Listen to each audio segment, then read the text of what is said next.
The boardroom was still buzzing with tension when the little girl's whisper sliced through the air like a blade. Zaydan Hale, notorious for his icy composure and strict boundaries, felt a small tug on his coat that didn't belong in a world of billion-dollar deals and ruthless negotiations. He looked down, and the moment his eyes met hers, the room faded into silence. She stood barely at his waist, her braid messy, her shoes mismatched, her dress faded from too many washes. But it was her trembling eyes that struck him, the kind of fear that had no place in a child. "Sir, my mom isn't waking up," she whispered, barely audible. Executives stared, frozen mid-breath.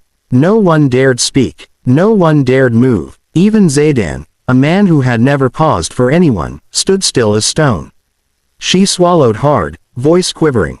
"Please." She won't open her eyes. "I tried everything. I called her. I shook her. But she didn't move. I didn't know where else to go." Her tiny hands balled into fists as though she were bracing for punishment for interrupting a world she wasn't meant to enter. Zaydan lowered himself slowly, his brows drawing together in a way that startled the entire room. Concern. Genuine concern. "What's your name?" he asked. "Lena." "How did you get here?" "I walked. I followed people into the building. The door was open."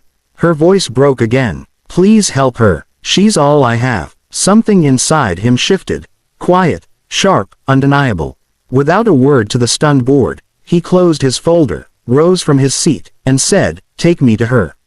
And when Lena slipped her tiny hand into his, trusting him completely, Zaydan Hale, the man known for his cold, untouchable heart, felt fear for the first time in years. Lena led him through busy streets, her steps quick, her shoulders trembling with every car horn and loud noise. Zaydan followed without hesitation, ignoring curious stares, ignoring his ringing phone, ignoring the assistant running behind trying to catch up. They turned away from the clean sidewalks and glittering storefronts, entering narrower alleys where the city's shine disappeared into shadows. "We sleep here sometimes," she murmured. "Mama said it's safer than the street." Her voice was a fragile thread. Zaydan's grip tightened ever so slightly, steadying her without words. They reached a dim alley littered with old crates and torn posters. And there, on a flattened piece of cardboard, lay her mother, still, pale, frighteningly motionless.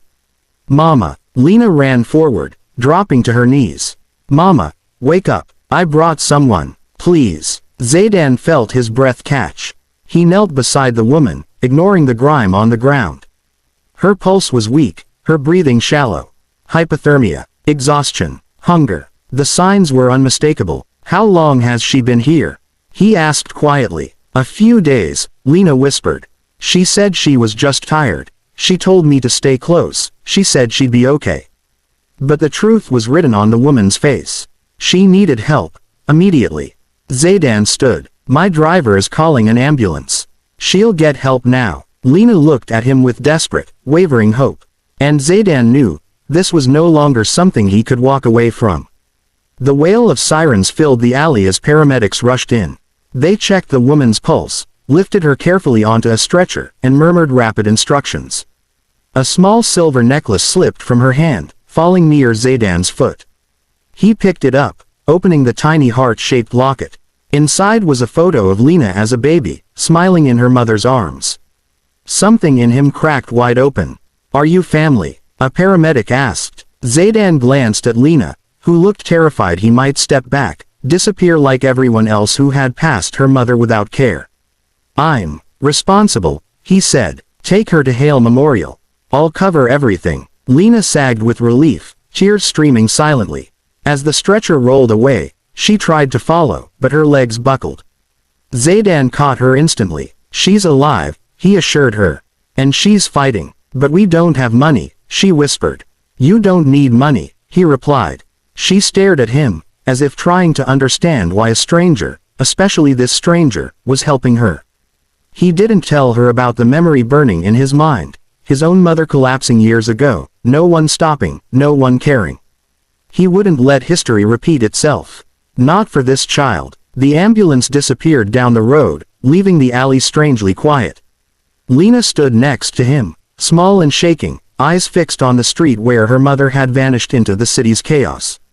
Zaydan didn't move. He didn't return to work. He didn't hand her off to an assistant.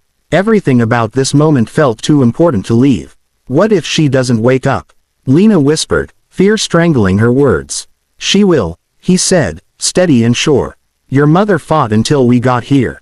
She's strong. She's holding on. Lena wiped her cheeks with the back of her hand. Mama gets sick a lot. She always says she's tired, but she tells me she's trying. I just want her back. Zaydan felt a knot form in his chest. He crouched so they were eye level. We're going to the hospital together. She blinked. You're not leaving. No, he said, not now. Not ever until she's safe. She stared at him, searching his face, trying to understand why he meant it. Why are you helping us? She asked, her voice barely a breath. His throat tightened. He didn't owe her the truth, but he gave it anyway.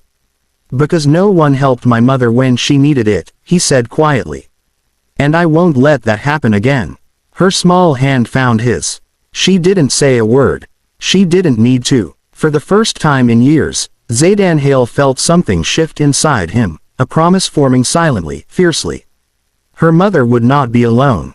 Lena would not be alone. And neither, he realized painfully, would he.